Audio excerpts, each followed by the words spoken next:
kita lanjut ke keselamatan dan kesehatan kerja pada wisatawan pantai.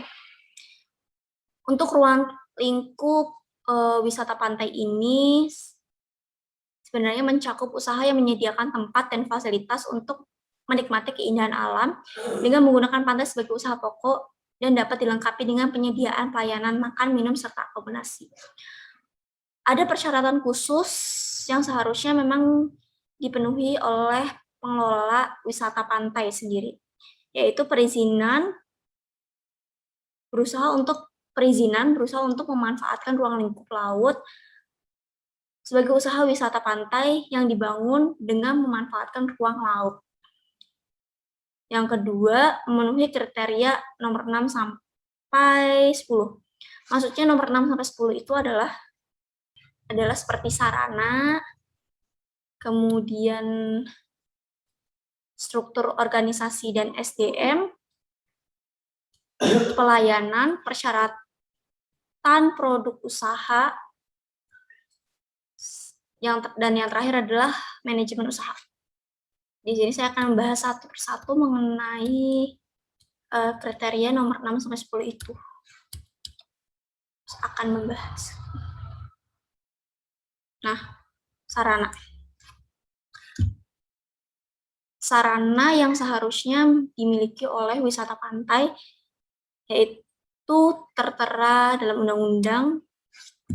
Nah, sesuai tertera dalam undang-undang, yaitu adalah sarana minum usaha wisata pantai yang harus dimiliki, meliputi ruang atau area administrasi yang dilengkapi alat tulis kantor, peralatan komunikasi yang berfungsi dengan baik, ruang atau area karyawan yang bersih, toilet yang bersih dengan kelengkapan bagi karyawan, alat pemadam api ringan atau APAR, dan pertolongan pertama pada kecelakaan atau P3K.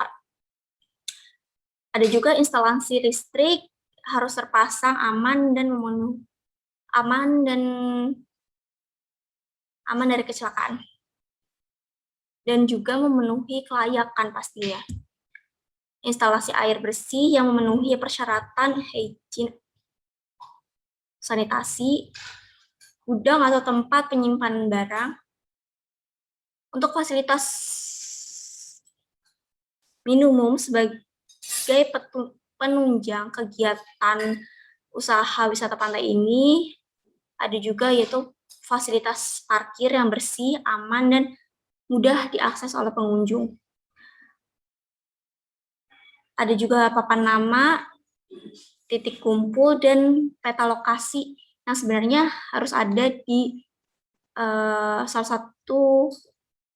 minimal salah satu titik di wilayah atau area pantai tersebut.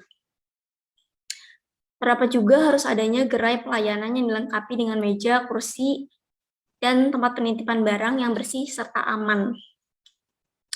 Menara pengawas yang dapat menjangkau kawasan wisata pantai dengan mudah. Ruang atau area medis dilengkapi unit oksigen, tempat tidur, dan pertolongan pertama pada kecelakaan atau P3K. Tersedianya kegiatan sarana transportasi untuk mendukung kegiatan wisata pantai, karena kalau adanya transportasi itu juga akan memudahkan wisatawan untuk berkeliling-keliling tanpa harus banyak mengeluarkan energi. Baju pelampung yang aman dan memenuhi kelayakan. Papan himbauan keselamatan dan keamanan pengunjung pantai yang mudah terlihat dan terbaca dengan jelas, area atau tempat makan minum yang aman, bersih, dan mudah diakses oleh pengunjung. Penjualan makan dan minum yang memenuhi persyaratan hygiene sanitasi. Sanitasi di sini maksudnya adalah bisa cuci tangan atau buang air besar dan buang air kecil. Toilet pengunjung yang bersih, terawat, dan mudah diakses pengunjung atau wisatawan, ruang atau tempat ibadah dengan kelengkapan yang bersih dan terawat. Ada juga pemberian asuransi. Kemudian petunjuk arah yang menunjukkan fasilitas wisata pantai yang mudah terlihat dan terbaca. Tersedianya informasi pelayanan kesehatan darurat dan ruang area tunggu pengunjung yang wisatawan. Untuk kondisi lingkungannya sendiri, yaitu kemitraan atau keterlibatan masyarakat lokal. Jadi misalnya adanya bala wisata di pantai Desa Mirip tersebut, alangkah lebih baiknya adalah masyarakat lokal asli Desa Mirip, seperti itu. Terus sedianya tempat sampah organik dan non-organik terpisah dan tertutup. Terus terpisahnya tapi tidak terpisah jauh. Maksudnya itu adalah terpisah dalam wadah gitu. Jadi wadah untuk sampah organik sendiri, wadah untuk sampah non-organik sendiri.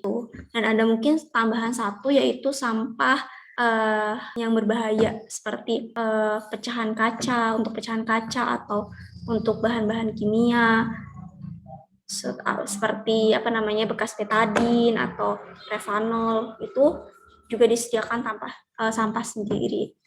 Disediakan wadah sampah sendiri selain dari sampah organik dan non organik. Berikutnya tersedianya tempat penampungan sementara sampah organik dan non organik. Jadi setelah wadah sampah atau tempat sampah tersedia, kemudian sudah penuh wadahnya, itu diangkut dan ditempatkan pada wadah yang lebih besar untuk penampungan sementara sebelum diambil oleh petugas yang bertanggung jawab, gitu. Petugas pengambilan sampah. Adanya juga pengelolaan limbah cair dan padat, tidak mencemari dan merubah kondisi pantai dan lingkungan, serta edukasi wisatawan, pekerja, dan masyarakat untuk melestarikan lingkungan alam. Di sini saya tidak menyantumkan semua kriteria dari nomor 6 sampai 10 itu, karena setelah sarana tadi juga ada struktur organisasi dan sumber daya manusia yang mungkin saya akan jelaskan tanpa PPT ya teman-teman, karena saya di sini lupa untuk mencontohkannya. Saya bukan lupa sih, karena kalau misalnya kebanyakan juga pasti bakal jengah untuk melihatnya teman-teman. Saya takut teman-teman bosan. Jadi saya akan menjelaskan secara lisan saja. Seperti itu. Nah, untuk struktur organisasi dan sumber daya manusia. Nah, untuk struktur organisasinya itu sebenarnya itu ada beberapa. Yang pertama adalah struktur organisasi yang lengkap dan terdokumentasi serta ter-up-to-date setiap periode.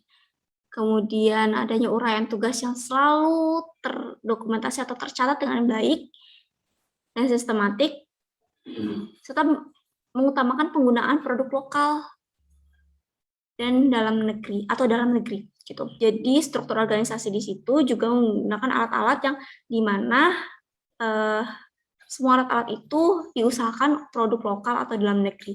Karena kita juga tidak karena kita semua tahu ya bahwa banyak sekali akhir-akhir ini produk-produk lokal yang tidak kalah dengan produk-produk yang ada di luar gitu. Jadi alangkah lebih baiknya kenapa kita harus mengutamakan produk lokal, karena ketika contohnya saja organisasi di pariwisata atau bala wisata menggunakan produk-produk lokal, kemudian produk-produk lokal itu ketika sudah rusak atau sudah tidak layak pakai akan terganti.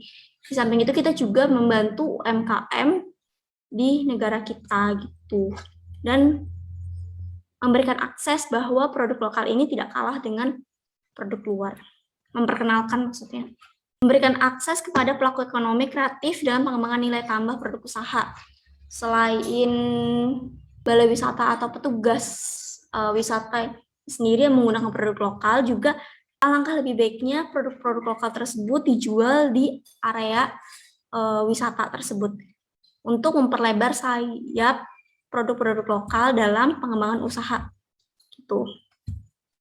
Serta meningkatkan UMKM nilai ekonomi pada pengusaha lokal. Pelaksanaan evaluasi kinerja manajemen yang terdokumentasi serta program kebersihan dan perawatan bangunan serta lingkungan usaha yang selalu terjaga. Untuk sumber daya manusia, untuk sumber daya manusianya, karyawan wajib menggunakan pakaian seragam yang bersih dan rapih dengan mencantumkan identitas atau logo perusahaan. Balai wisata harus mempunyai sertifikat yang diterbitkan oleh instansi yang berwenang. Pemandu memiliki sertifikat yang berkompetensi yang diterbitkan oleh lembaga sertifikasi atau profesi. Petugas keamanan oleh satuan pengaman. Program pengembangan dan peningkatan kompetensi. Pemeriksaan kesehatan karyawan secara berkala. Yang terakhir adalah untuk sumber daya manusianya itu perlindungan asuransi kesehatan dan kecelakaan bagi karyawan. Bukan hanya bagi karyawan, tapi bagi seluruh pengunjung atau wisatawan yang ada di area tersebut. Nomor 8 yaitu pelayanan. Pelayanan ini meliputi penerimaan dan pemberian informasi melalui telepon atau email mengenai kegiatan, jadwal, dan harga produk usaha. Pemberian tiket masuk sebenarnya tidak wajib ya, cuman karena adanya mungkin karena ada tiket jika ada tiket masuk otomatis adanya pendapatan tambahan untuk area wisata tersebut. Adanya penitipan barang, pelaksanaan kegiatan wisata pantai yang tertib dan aman, keselamatan dan pertolongan pertama pada kecelakaan atau K3, adanya pelaksanaan kebersihan dan kesehatan lingkungan kawasan wisata pantai, dan penanganan keluhan pengunjung atau wisatawan. Untuk persyaratan produk usahanya, yaitu ketersediaan pantai berpasir dan landai yang aman, serta tidak membahayakan pengunjung untuk berjemur, berenang, dan bermain. Maksud di sini adalah persyaratan produk tidak hanya tentang produk-produk apa saja yang dijual di lokasi wisata tersebut, akan tetapi salah satu area wisata pantai tersebut adalah merupakan produk dari usahanya. Itu kan, maka dari itu disebutkan juga harus adanya ketersediaan pantai berpasir dan yang landai dan aman serta tidak membahayakan pengunjung untuk berjemur, berenang ataupun bermain. Tuh. Harus juga adanya menara pengawas kegiatan pantai, pengamanan kegiatan wisata pantai oleh balai wisata bersertifikat yang memiliki keamanan penanganan keselamatan wisatawan, seperti pemanduan oleh pemandu wisata pantai yang memiliki sertifikat kompetensi. Balai wisata yang bersertifikasi memiliki kemampuan penanganan dan keselamatan kerja yang baik. Itu serta harus adanya perlengkapan dan peralatan wisata pantai, termasuk balai wisata juga yang aman dan memenuhi kelayakan. Maksud di sini adalah balai wisata yang aman dan memenuhi kelayakan adalah dari seragam dan atribut-atribut lain itu harus aman dan layak, baik layak dipakai dan layak untuk dilihat. Kemudian adanya pemberian asuransi wisatawan untuk kegiatan wisata pantai. Dan yang terakhir adalah kondisi pantai yang aman, bersih, dan terawat. Untuk syarat khusus dari nomor 6 sampai 10, yang terakhir adalah yang nomor 10 adalah sistem manajemen usaha. Sistem manajemen usaha ini meliputi memiliki dokumen SOP atau petunjuk teknis pelayanan kerja perencanaan operasional usaha yang selalu terdokumentasi. Kemudian melaksanakan SOP atau petunjuk teknis pelaksanaan yang selalu terdokumentasi dengan baik dan sistematis. Dan yang terakhir adalah selalu adanya pelaksanaan kerja, monitoring, evaluasi, dan tindak lanjut perbaikan usaha secara berkelanjutan, dan pelaksanaan SOP juga atau petunjuk teknis kerja harus ada pemantauan yang secara berkelanjutan, tidak lupa terdokumentasi. Belajar bersama-sama, saya tidak menyatakan bahwa saya tidak mengklaim bahwa saya tahu segala-galanya tentang ini, akan tetapi dengan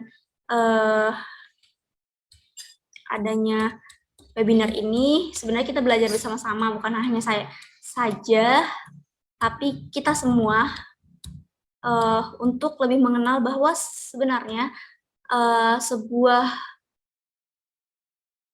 area wisata itu tidak hanya saja ada tempat yang menarik lalu bisa dikunjungi, akan tapi seperti yang telah saya paparkan bahwa harus adanya pemenuhan-pemenuhan yang wajib untuk dipenuhi gitu, karena merupakan standar yang tertera atau sudah ada tertaut oleh hukum, yaitu Undang-Undang Dasar, ada pasalnya seperti itu.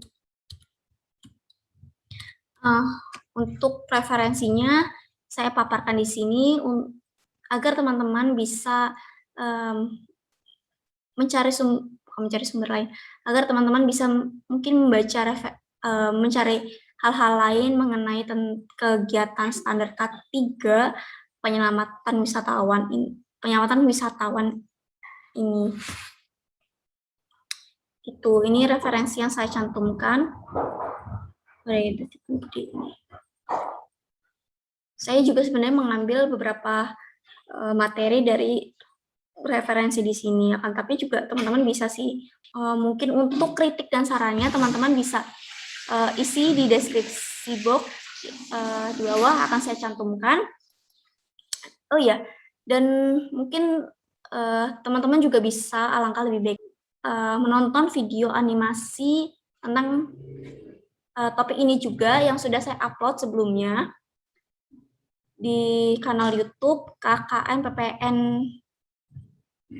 PPM Kebumen, di channel KKN PPN UG Kebumen. Di situ saya tautkan video animasi, topiknya sama, akan tetapi di situ saya hanya menjelaskan sepintas-sepintas saja.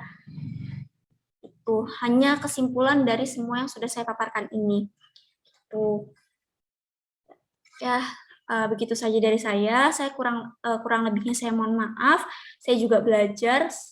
Apabila ada kekurangan dan kesalahan, saya benar-benar mohon maaf. Saya Rina Suci Kurniawati, saya undur diri. Dadah.